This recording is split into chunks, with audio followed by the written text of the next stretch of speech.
fail so much. I fail so much. And like, it still stings to this day. I started when I was 9 years old. It's just, I just take blows to the face. Bah, bah, bah. But because I come from a background of boxing and behind me is Muhammad Ali, I know that you to give the big punches, you need to take a lot of punches.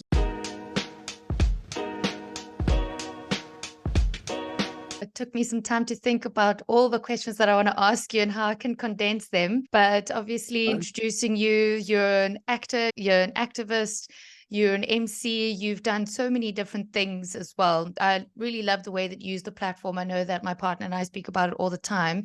And I think this just leads me to the first question, is that your platform you use, it's quite outspoken. So have you always been that outspoken? And what's given you the courage to be so outspoken and very much unapologetically you? I think I was raised by a very outspoken woman. My mother was a principal for 35 years.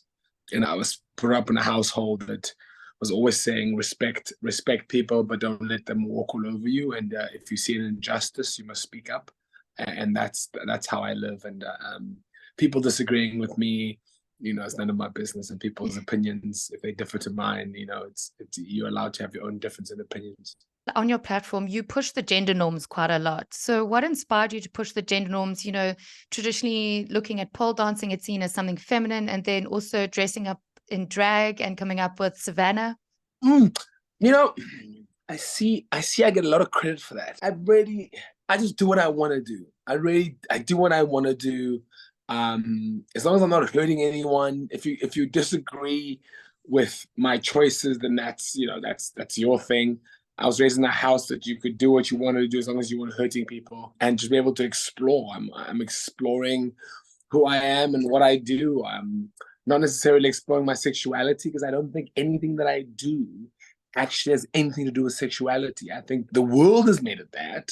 You know what I mean? I don't think wearing heels makes you any less of a man, or putting makeup makes you any less of a man. I don't know, I'm one of the most masculine men I know. You know what I mean? I've just got these things that I do that are perceived as non-masculine, which is really none of my business, really. What made you decide to really try out the drag scene? I was stuck inside during COVID for a while, quite a long time during COVID. And I was I've always been quite intrigued by drag and intrigued by all these things. And I did a project going around interviewing people in things that are quite predominantly feminine. So I did interviewed ballet dancers. I interviewed and tried ballet. I tried pole dancing and drag, and I absolutely fell in love with it. And if I like something, I do it. I've got, and that's what I just put in my head down and put the hard work. And I wish I'd started earlier, and I wish and now I'm just trying to play catch up and learn as much as possible of two crafts. Yeah. And you've actually entered a pole dancing competition. Are you going to enter another one? I've won 2 competitions already. Oh, wow.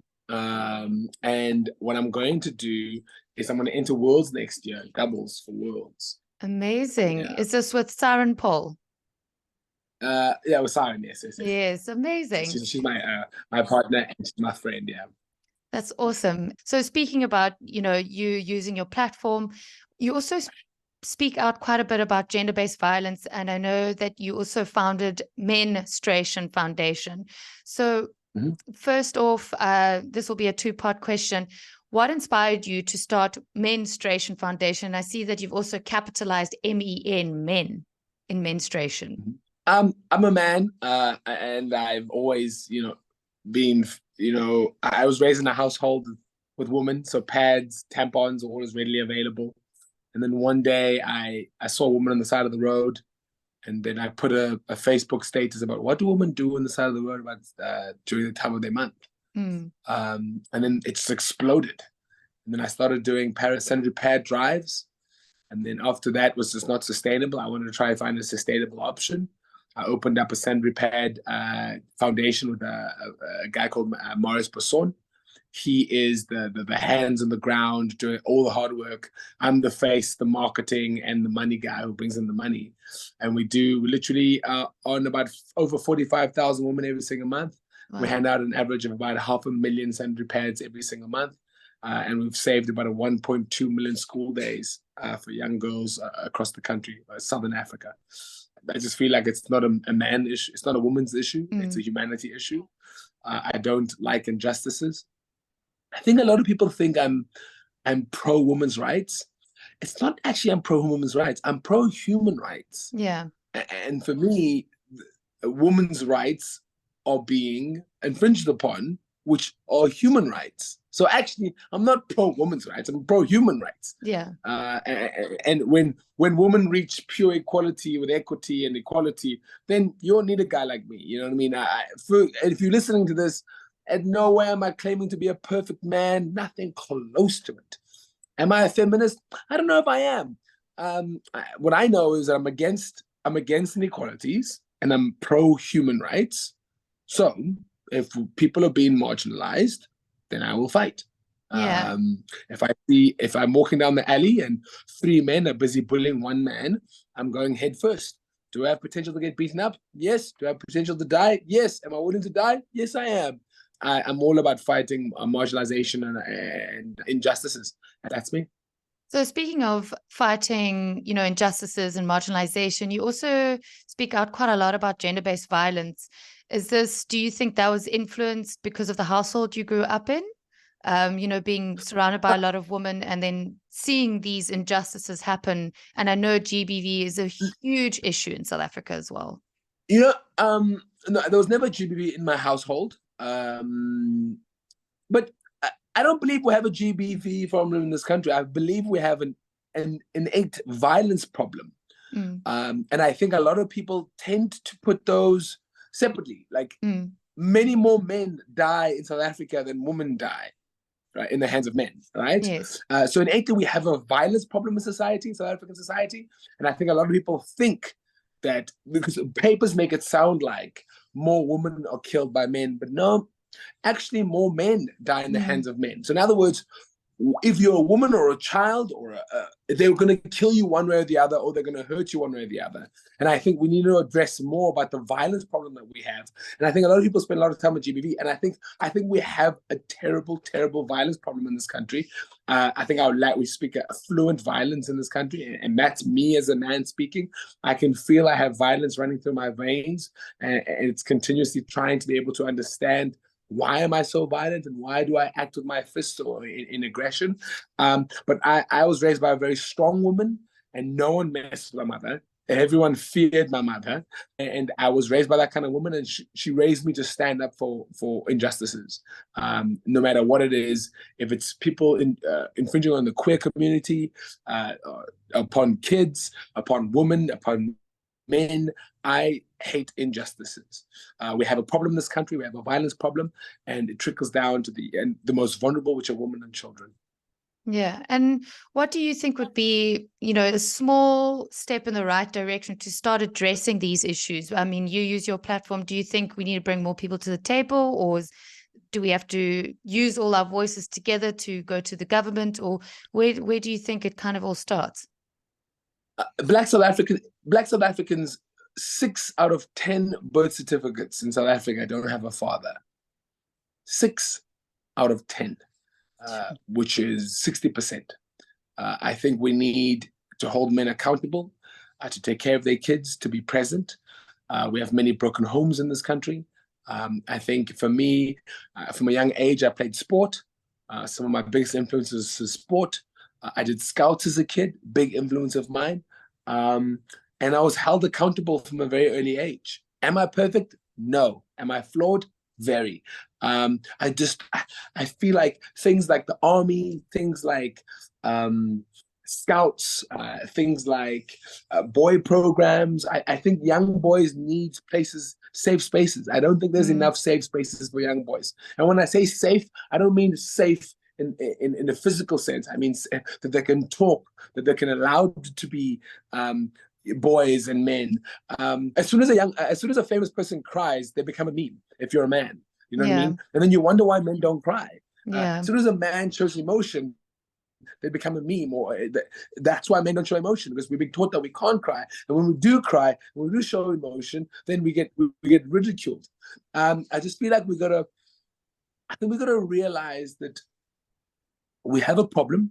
It needs to be addressed. And I think it's a community, societal things need to change. We're going to be consistent about it. We're going to hold ourselves and our friends accountable continuously.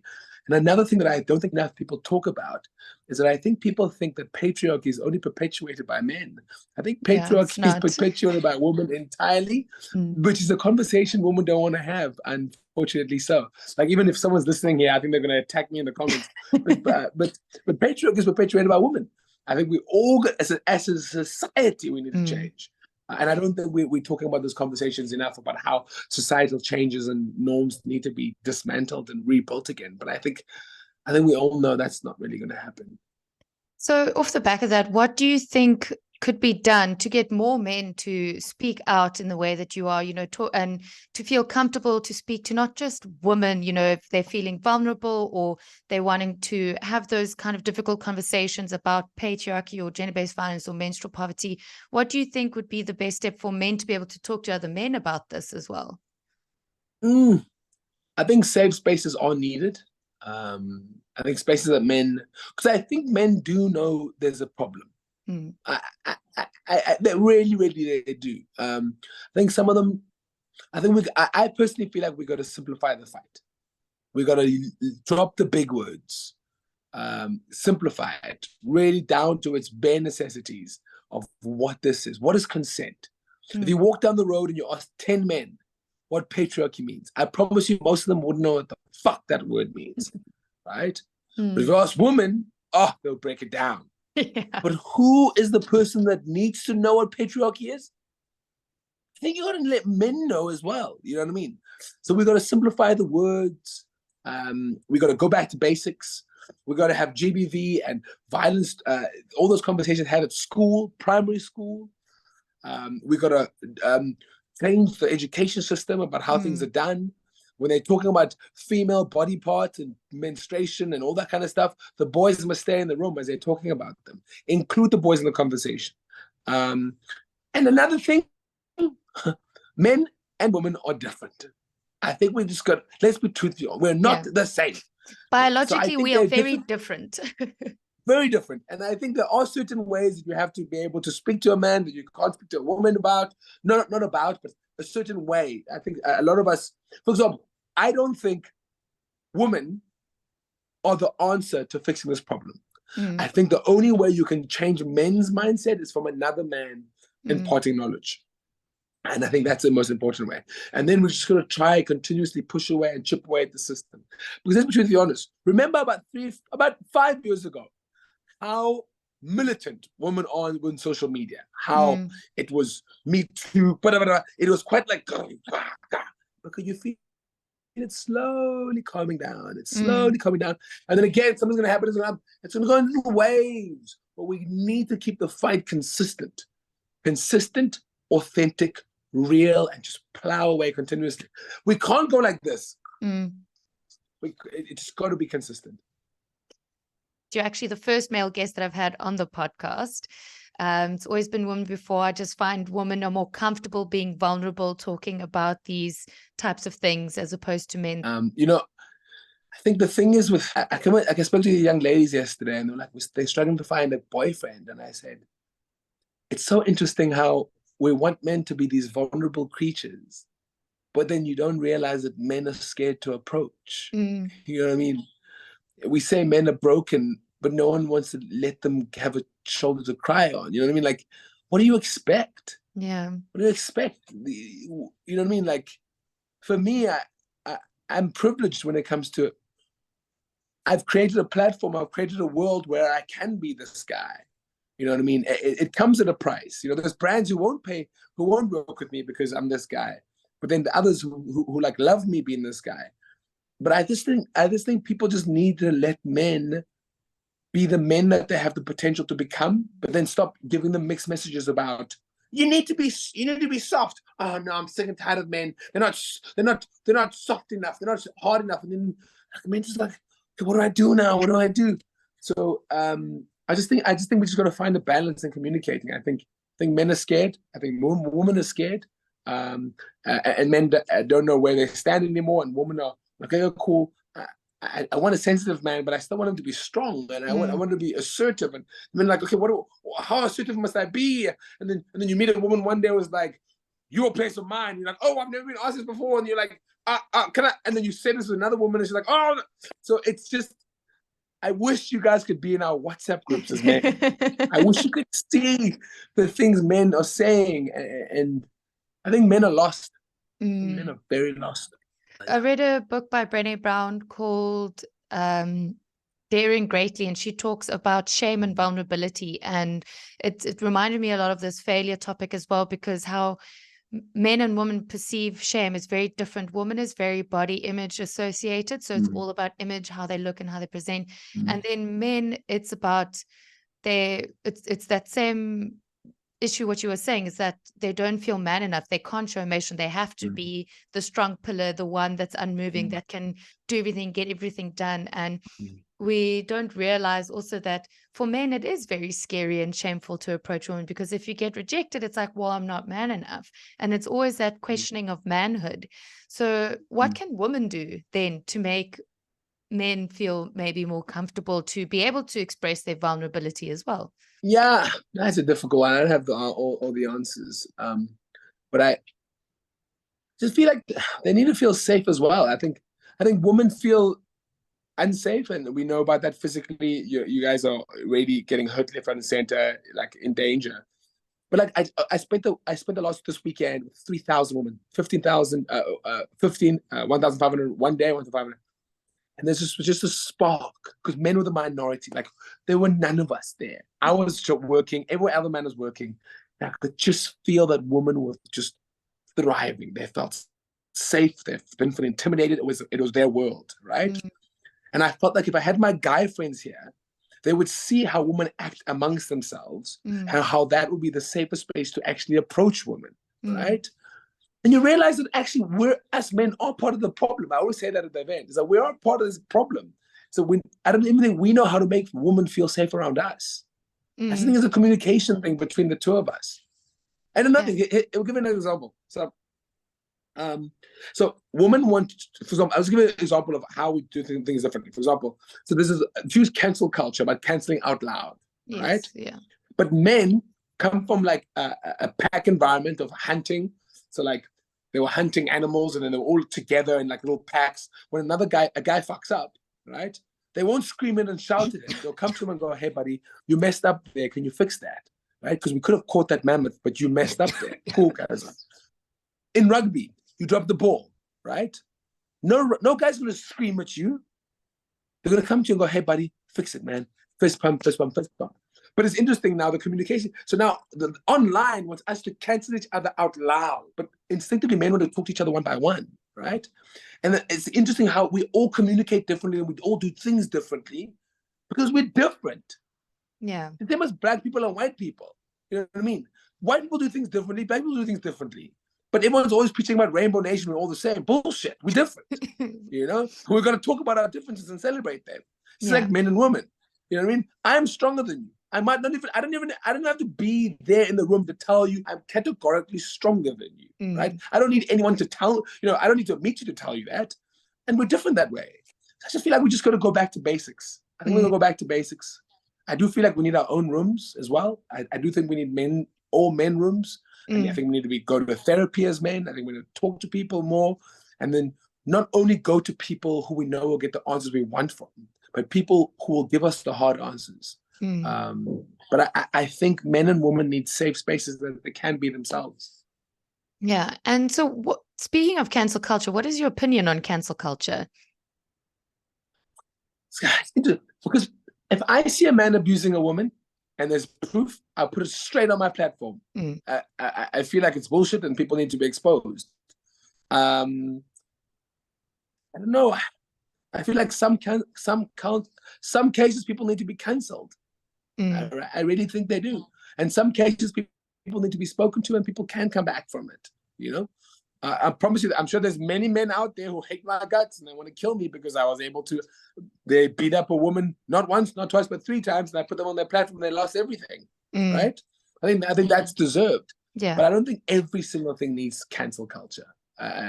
But I think what cancel culture is doing is that it's stopping people from being truthful and really sharing their views. So a lot of people are muting themselves and really editing themselves. So we're losing a lot of authenticity and realness. Yeah. For me, if you listen to this, if you want to cancel me, cancel the fuck away. I'll rise again. Yeah, it takes me back to what you were saying, where having safe space rooms, as soon as you start implementing cancel culture, like you're saying, it takes away from that authenticity, takes away from also difference of opinions. We're all different. You and I are different. We have different opinions. We have different lived experiences. But then now, as soon as you start canceling, like you're saying, people are getting muted. So then it makes it, I think, that much harder as well for us all then to be able to come together and actually have a conversation about how can we remedy this, or what can we do? What actions can we put in place coming forward? So I once went to like the circle, right? And it was supposed to be like a safe space circle, right? Just men. But then we had like 3 women join. And one of the women had been raped before. And you saw the dynamic of the circle changed. Because it was just supposed to be a man circle. But then you brought in women into it. And then it became different. It became a different thing. You could see the men starting to like hold back from having or sharing their opinions because they were worried about what someone else was going to say, or kind of a thing. And you just see how it starts muting and editing. But I do think some spaces need to be just men, and some need to be just women, and some need to have a mixture and a balanced mixture, and someone who's very skilled at being able to run these conversations a lot of the times. But when it comes to young kids being educated about menstruation, sexual harassment, GBV, it should be all one, boys and girls. Yeah. So speaking of that, do you mentor anyone, or have you had a mentor before? Do you believe that'll also maybe help with the, like you're saying, safe spaces for men as well? Because I know there is an organization, I think it's Boys, Google yeah. Letter. Yes. Yeah. You know, for me, I think there's a lot of people who I am their mentor. You know what I mean? And for me, I don't have the time to be able to go, I'll meet you every Wednesday. But the young ones know, pick up the phone, meet up for lunch with Siv, chat, share knowledge. I wouldn't be nowhere if it wasn't for the people who mentored me, the people who believed in me, the people who took risks on me. I think for me, with the days of video calls, there's no reason why people can't spend their time video calling young boys and young girls and sharing knowledge and imparting knowledge. I feel like when I was younger, we had more heroes. We had more heroes. But now it's difficult to have heroes because a year later you find out that they've done something wrong because we have so much access to their lives. Like, you might be watching this now, and I might inspire you, but in a year's time, I'm going to make a mistake. In 2 years or 3 years before, so I will fail, I will fall, but I will always rise. I will always rise. But for me, when they try to bury you, just be a seed. You know what I mean? You can stay there. You'll stay there for a little while, but be able to grow and become that tree that you have all the potential to become. As I've mentioned to you, the podcast is about failure. And I know that as an actor, you encounter rejections, which could be considered as failures. And you've also spoken about this on your page. So as an actor, how do you view failure? I fail so much. I fail so much. And like, it still stings to this day. I started when I was 9 years old. I just take blows to the face. Bah, bah, bah. But because I come from a background of boxing, and behind me is Muhammad Ali, I know that for you to give the big punches, you need to take a lot of punches. No boxer goes his entire career without getting one punch landed on him. For you to give a punch, you must receive a punch, And that's how I see it. I don't think every time I fail, I don't look at myself as less of an actor or less of a performer or less successful. I just know that failure is part of it. And unfortunately, we've been taught that failure is bad growing up. But for me, it's a lesson. It still hurts. I got to regather myself. I got to get inspired. But just last week, I missed out on the job. And then today, the job I missed out on is busy having a script reading today. That I had to see them, the person who got the job. Then I had to be like, okay, cool. He was better for that job for me. No, yes, he was. Is he a better actor than me? Yes, he is. Does he have a good look for the part? Yes, he does. Was I the guy for the part? No, I wasn't. And we move on. But then it's going to come out in a year. It's going to sting again. It's part of it. You got to use it to be able to inspire, to be able to motivate you. But inspiration, motivation is nothing. What is needed is discipline. What we need is consistency. And for me, that's what it's all about. It's consistency and it's discipline. I feel like I have so many other questions I want to ask, but we're on a bit of a time limit. So I'm going to move to the next segment called the ABCs of your career. So starting with A, what was a Oprah Winfrey aha affluent amazing moment for you? Fail hard. Fail hard, and what they think of you has got nothing to do with you. When I started realizing that their opinions have got nothing to do with me, magic. And B, what was a business blunder turned to blessing? I was always very bad with money. I didn't spend a lot of it. I just didn't know how to arrange it or work with it. And throughout the lessons, I've developed some very good habits with money. Because obviously, when you make mistakes, when you have money, they're less as problematic as when you have less money. So just being able to be better with money. And C, what was a comical cinematic cock-up moment for you? Cock up. I think what did I say? Cock up, like really mistake. I think I thought I was good. I thought I knew what I was doing, but I didn't. But I knew that I needed to fail as much as possible. So I'm always cocking up. I'm cooking up right now. I mean, in my career right now, I'm making mistakes right now that in 10 years, I'm going to look back and I'm like, what the hell was I thinking? Just plow away. So I'm always willing to be able to make a fool of myself, to be able to be great a little bit later. And what's on the cards next for you, Siv Ngesi? I unapologetically believe I'm one of the most talented, versatile performers this country's ever seen. I'm still on foundation stage. I still think people don't know how to place me. I think I confuse people. I think, like yesterday I was emceeing full day in gigantic 8-inch heels. And I think people don't know how to place me more. One thing they can tell is that there's something about this guy. Or I don't like him, or I like him, or I love him. You know what I mean? I'm like caviar, sushi, and intestines. You don't not mind that stuff. You either hate them or you love them. And for me, I'm busy putting together a one-man show dedicated to my mother's death and my mourning process called Good Mommy's Boy. I have a new TV series coming out in the year. I have a new film, going to some festivals, traveling around the world. I want to be uncomfortable. I don't ever want to be comfortable. I just want to continuously plow away and challenge myself and fail hard and fall and pick myself up and make sure there's people out there who look at me and go, I pushed on and he inspired me to push on. And when I'm having a bad day, I switch on my social media and Siv inspires me to push on and to keep on going. I don't want to succeed alone, and I want to be able to be a ladder to help many other people go up with me. Amazing. So we're going to move to the quick fire questions. So just first thing that comes to your head, it can be a sentence or just one word. But what is something you do daily without question? Plan. Do you make like a to-do list every day? I always have notes on my phone, and I always jot things down. What is your go-to hype song? I love Pavarotti, Nostradamus. And what is a book that you would highly recommend? Outliers, Malcolm Gladwell. Oh, I do enjoy Malcolm Gladwell as well. What is the worst advice you've ever received? You're not good enough. What is the best advice you've ever received? My mother, you're unbelievable. You will not be stopped. You'll get everything you want and you deserve. That's amazing. Sounds like your mom was a really, really strong woman. And I'm sure she'll be so proud of the show that you're creating and dedicating to her as well, Mommy's Boy. When is that? Where are you hoping for that to come into fruition? First, it's going to be end of January, March, April, May, end of April, early May.